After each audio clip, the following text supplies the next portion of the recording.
ఇవాళ మన స్టూడియోలో ప్రముఖ ఆధ్యాత్మికవేత్త ఆస్ట్రోన్యూమరాలజిస్ట్ శ్రీమతి జయప్రద గారు ఉన్నారు. మేడంతో మాట్లాడదాం. మేడం నమస్తే. మేడం నమస్తే అమ్మా. శ్రీమాత్రే నమః.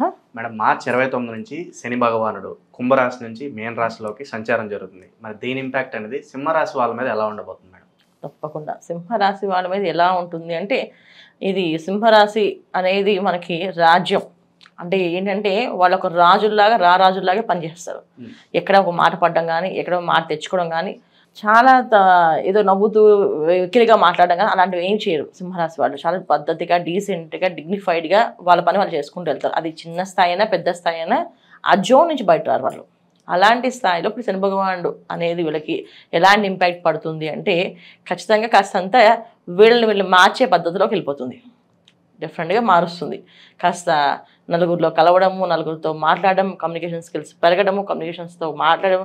ఇప్పుడు దాకా నేను ఇంతే అని రాసుకునే వాళ్ళు కూడా మార్చే గీత దాటి బయటికి రావాల్సిన పరిస్థితి ఏర్పడుతుంది. సో ఎలాంటి ఏర్పడుతుందంటే, ఖచ్చితంగా మాట్లాడాల్సింది. ఇవాళ మాట్లాడకపోతే పనవదు అని చెప్పి అలాంటి కండిషన్స్ పెట్టి వీళ్ళ మీద ఖచ్చితంగా ఒత్తిడి అనేది బాగా ఉంటుంది. ఎంత ఒత్తిడి ఉంటుందంటే ఇక డూ ఆర్ డై అన్నట్టుగా చేయాల్సిందే పని. అలాంటి పరిస్థితులు సింహరాశి వాళ్ళకి కనిపిస్తున్నాయి. సో వీళ్ళకి ఎవరికి బాగుంటుంది అంటే అందరికీ బాగుంటుంది. సింహరాశిలో ప్రతి ఒక్కరికి బాగుంటుంది. బాగుండడం అనేది ఏంటంటే జోన్ నుంచి బయట తీసుకొస్తాయి. ఇప్పుడు దాకా వాళ్ళు అనుకునే ఏవైతే ఉన్నాయో ఆ భ్రమలన్నీ తొలగించేస్తారు. దాని నుంచి ఈయన ఖచ్చితంగా కష్టే ఫలే సుఖే అని చెప్పి కష్టపట్టిస్తాడు. కష్టం అనేది కొంచెం ఎక్కువగా పెట్టిస్తాడు. కష్టపడే వాళ్ళు ఇంకొంచెం కష్టపడాల్సి వస్తుంది. సుఖపడే వాళ్ళు బాగా కష్టపడాల్సి వస్తుంది. సుఖంగా హ్యాపీగా ఉండేవాళ్ళు కష్టపడాలి. ఇప్పుడు భారీ సంపాదన హాయిగా ఇంట్లో భర్త తింటూ ఉన్నాడు అనుకోండి, ఖచ్చితంగా ఆయన తాట తీస్తాడు. అలాగే హాయిగా భర్త సంపాదిస్తుంటే భార్య ప్రశాంతంగా ఇంట్లో వేధించుకుని తింటుంది అనుకోండి భర్తని, ఖచ్చితంగా ఆ అమ్మాయికి ఇబ్బంది పెడతాడు. అంతేగాని భార్య భర్త ఇద్దరు కష్టపడుతున్నారు, ఇద్దరు కష్టపడి పనులు చేసుకుంటున్నారు, వాళ్ళని కష్టపడదు. ఇద్దరు ఆ కుటుంబం కోసం కష్టపడేవాళ్ళు, కుటుంబం కోసం పాటుపడేవాళ్ళు, బాధ్యతగా ఉండేవాళ్ళు, బాధ్యతగా నడుచుకునేవాళ్ళు, తల్లిదండ్రులు బాధ్యతగా చూసుకునేవాళ్ళు, సోదరి మనల్ని, స్నేహితుల్ని, బంధువుల్ని అందరినీ ఆదరాభిమానంగా ప్రేమగా ఉన్నంతలో మంచిగా మాట్లాడే వాళ్ళకి ఎటువంటి ఇబ్బంది రాదు. ఇవి చేయని వాళ్ళకి ఇబ్బందులు అనేది వస్తాయి. ఆ విధంగా వస్తాయి ఇబ్బందులు. సో ఇప్పుడు మనం చెప్పేవన్నీ కొన్ని గోచార ఫలితాలు. సో గోచారంలో శని భగవానుడు వీళ్ళకి అష్టమశని స్థానం అని చెప్పేసి అష్టమ స్థానం అని చెప్పి అంటాం. అంటే అష్ట కష్టాలు పడతారు అని అర్థం. సో అష్ట కష్టాలు ఎలా పడతారు అంటే అందరూ పడతారని కాదు. ఇక్కడ చేసే పనిలో క్రమశిక్షణగా చేసుకుంటే ఏ ప్రాబ్లం లేదు. క్రమశిక్షణ లేకపోతే క్రమశిక్షణలో పెడతారు ఆయన. సో కర్మకారకుడు కనుక పద్ధతులు, పనులు, చేతులతో చేసే ప్రతి ఒక్క పని ఆయన లెక్క వేస్తాడు. ఇప్పుడు మనం మంచి మాట్లాడుతున్నాం, ఒకరు సాయం చేస్తాం, అది మనకి లాభంలోకి వస్తుంది. ఒకరిని కోప్పడ్డాం అంటే అవసరం లేకపోయినా కొట్టాం వాళ్ళని, ఖచ్చితంగా శిక్ష పడుతుంది. ఆ కొట్టినందుకు ఆ చెయ్యి పడ్డమో, పెరాలసిస్ అటాక్ రావడమో, స్ట్రోక్ రావడమో, ఇబ్బంది పడ్డమో, లేదా మంచంలో పడ్డమో జరుగుతుంది ఖచ్చితంగా. సో అన్యాయంగా, అక్రమంగా ఎవరిని కొట్టడం కానీ, తిట్టడం కానీ, హింసించడం కానీ చేయకుండా ఉంటే చాలు. ధర్మంగా మనం ఎంత పని చేసినా, ఎంత శ్రమపడి చేసినా అది మనకి కలిసి వస్తుంది. సో అందుకని అష్టమశని అనగానే భయపడక్కలేదు. సో అష్టమశని అంటే జనరల్గా పెట్టే కష్టాలు ఏంటంటే, తల్లిదండ్రులు దూషించామంటే ఖచ్చితంగా శిక్ష పడుతుంది. భార్యను దూషిస్తున్నాం అంటే శిక్ష పడుతుంది. అలాగే భర్తను దూషిస్తున్నాం అంటే శిక్ష పడుతుంది. అలాగే తల్లిదండ్రుల్ని గౌరవించకుండా పిల్లలు ఇష్టం వచ్చినట్టు మాట్లాడుతున్నారంటే శిక్ష పడుతుంది. అది ఏమి చేయకుండా పద్ధతిగా వాళ్ళ బాధ్యత ప్రకారంగా తండ్రికి ఎదురు చెప్పకుండా తల్లిని చెప్పింది నచ్చకపోయినా ఓకే అని చెప్పడం వల్ల, తండ్రి కాళ్ళకి నమస్కారం చేయడం వల్ల వీళ్ళకి మంచి జరుగుతుంది. సో ఇది పెద్ద కష్టమే ఉందో చేయడానికి. ఇవి చేసుకుంటూ వెళ్తే శని భగవానుడు మంచి ఫలితాలు ఇస్తాడు, లేకపోతే కష్టపడతాడు. సో దాని ఒక విలువ అంటే తల్లి ఒక విలువ, తండ్రి ఒక విలువ, తర్వాత ఉద్యోగం ఒక విలువ, డబ్బు ఒక విలువ, మనిషి ఒక విలువ, అన్నీ తెలియజేపిస్తాడు ఆయన. ఇది జరుగుతుంది సింహరాశి వాళ్ళకి. సో వీళ్ళు జాగ్రత్తగా ఉన్నారు, క్రమశిక్షణ ఉన్నారా, ఇబ్బంది లేదు పెడతాడు, అంతే తేడా. శని భగవానుడు శిక్షిస్తాడు అంటారు. శిక్షిస్తాడు అంటే కర్మకారకుడు కదా, ఆయన ఉద్యోగం అది, తన జాబ్ తను చేస్తాడు అంతే. ఇప్పుడు మన జాబ్ ఇప్పుడు మీకు ఇచ్చిన జాబ్ మీరు చేశారు, పర్ఫెక్ట్గా చేశారు అనుకోండి, మీ బాస్ మిమ్మల్ని ఏమనరు. లేదు మీరు చేయట్లేదు సరిగా, అప్పుడు మీ బాస్ వచ్చి మిమ్మల్ని ఖచ్చితంగా పనిష్మెంట్ ఇస్తారు కదా. అలాంటి పనిష్మెంట్ అనేది మనకు జరుగుతుంది, అది వస్తుంది. మనం పెట్టుబడుల విషయంలో ఏదన్నా జాగ్రత్తలు తీసుకోవాల్సిన అవసరం ఉందంటారు? ఖచ్చితంగా వ్యాపారం చేసే విషయంలో చాలా జాగ్రత్తగా ఆలోచించి చేయాలి. ఎందుకంటే వ్యాపారం సంబంధించిన విషయం మాత్రం పట్టుబడులు పెట్టాలి అనుకుంటే మాత్రం జాతకం ఎలా ఉంది, వాళ్ళ జాతకంలో శని భగవానుడు ఎక్కడున్నాడు. సో గోచారంలో శని భగవానుడు సాయం చేయట్లేదు, కానీ పర్సనల్ జాతకంలో శని భగవానుడు సాయం చేసే ప్లేస్లో ఉన్నారా. సో ఎందుకంటే ఇక్కడ రాశి వేరు, లగ్నం వేరు. సో పుట్టినప్పుడు రాసి ఉంటుంది, తర్వాత టైం ప్రకారం లగ్నం ఉంటుంది. సో ఈ లగ్నం అనేది శని భగవాన్ దానికి ఆయన మంచి శుభుడు అవుతున్నాడా అశుభుడు అవుతున్నాడా అనేది చూసుకుంటే ఖచ్చితంగా జాతకం మాత్రం చూపించుకునే వ్యాపారం మొదలు పెట్టాలి. సో ఎందుకంటే ఇప్పుడు జరిగే విషయాలు ఏంటంటే కష్టాలు నష్టాలు అనేది వస్తుంది.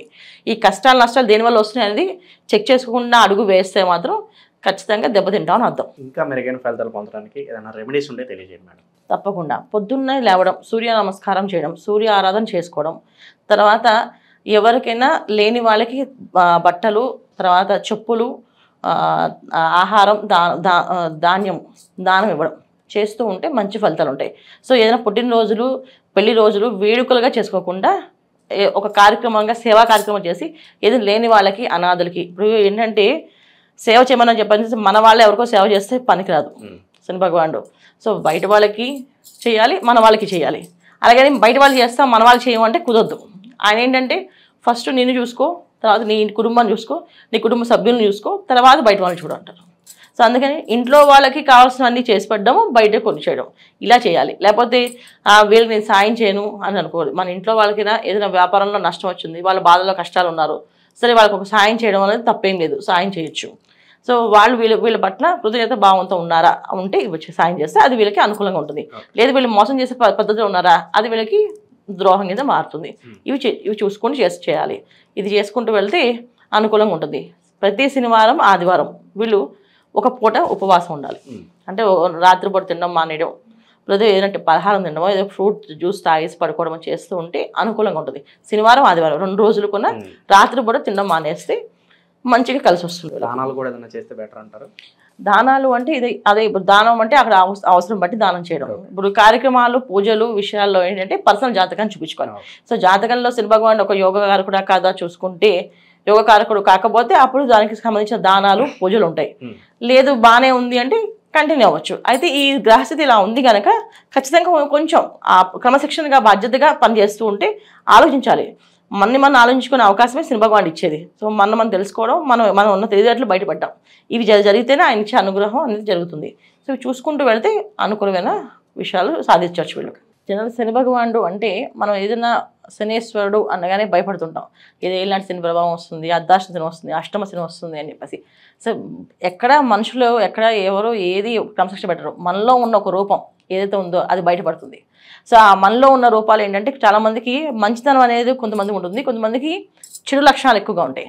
సో చెడు లక్షణాలు కమ్మి దాచిపెట్టేసి మంచి రూపంలో వేసుకుంటూ నడిచే వాళ్ళందరినీ ఆయన ఆ చెడు రూపాన్ని బయటపెడతాడు.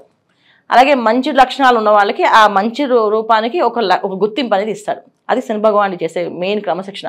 కర్మకారకుడు అంటే కర్మని మన కర్మ అనేది ఏంటి అంటే మన గత జన్మలో చేసుకున్న కర్మని ఎలా చేసుకున్నామో ఈ జన్మ తీసుకుంటాం. ఈ జన్మలో మనం చేయాల్సిన పనులు ఏవైతే ఉన్నాయో అది ఆయన చేపిస్తాడు ఖచ్చితంగా.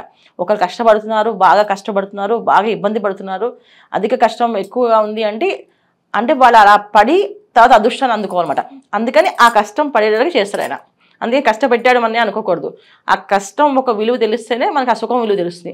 సో ఒకసారి కష్టపడ్డాము అంటే ఈ కష్టానికి సుఖం అనేది వస్తుంది అని అర్థం. అందుకని ఆ విలువ తెలియడానికి ఆయన చేస్తుంది. అందుకే శని భగవాన్ రావడం అంటే ఒక విధంగా ఒక బాధ్యతగా తీసుకొని మనం మారడానికి ఒక అవకాశము, మనం మారుదాము అనుకుంటే చాలా బ్రహ్మాండమైన ఫలితాలు కనిపిస్తాయి. శని భగవాన్ ఎప్పుడు కూడా ఎవరికైనా సరే వాళ్ళకి కావాల్సిన జాతకంలో వాళ్ళకు ఉండే యోగాన్ని ఇవ్వడం తప్ప ఆయన కొత్తగా ఏమి పక్క నుంచి చేర్చి ఏమి ఇవ్వడు. వాళ్ళ యోగంలో ఏదైతే ఉందో అది పూర్తిగా పరిపూర్ణంగా అనుభవించేలా చేస్తాడు. మన జాతకంలో మనం కష్టపడే అవకాశం ఉంది, రాసి ఉంది అంటే కష్టపడతాం. లేదు మన జాతకంలో అదృష్ట యోగం ఉంది అంటే ఖచ్చితంగా అదృష్ట యోగాన్ని అందుకుంటాం. ఈ అదృష్ట యోగానికి ఈ తర్వాత ఈ కష్టపడడానికి కారకుడు ఎవరంటే శని భగవానుడు కర్మకారకుడు. సో అందుకే ఆయన మకర రాశికి కుంభరాశికి అధిపతి అంటే కర్మస్థానం, లాభస్థానం.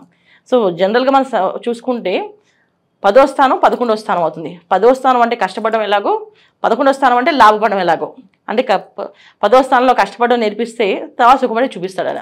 ఈ విధంగా ఉంటుంది కనుక శని భగవానుడు యొక్క తత్వాన్ని మనం అర్థం చేసుకొని ఆయనకి ఏది నచ్చుతుంది తీయగా మాట్లాడడము, ఎదుటి వాళ్ళని నొప్పించకుండా ఉండడము, మనం తల్లిదండ్రుల దగ్గర మన భార్య పిల్లల్ని బాధ్యతగా చూసుకోవడము, అలాగే ఈ పద్ధతుల్లో మనం ఎవరితోనైనా మాట్లాడినప్పుడు స్పష్టంగా నిదానంగా చెప్పడము, నచ్చలేదు అని మొహం మీద చెప్పకుండా నచ్చట్లేదు అని నిదానంగా చెప్పడం అనేది చేసుకుంటూ వెళ్తే అన్నీ అనుకూలంగా మారుతాయి. ఇది శని భగవాన్ ఒక తత్వం. చాలా బాగా వివరించారు మేడం. ధన్యవాదాలు. నమస్తే అమ్మ. శ్రీమాత్రే నమః.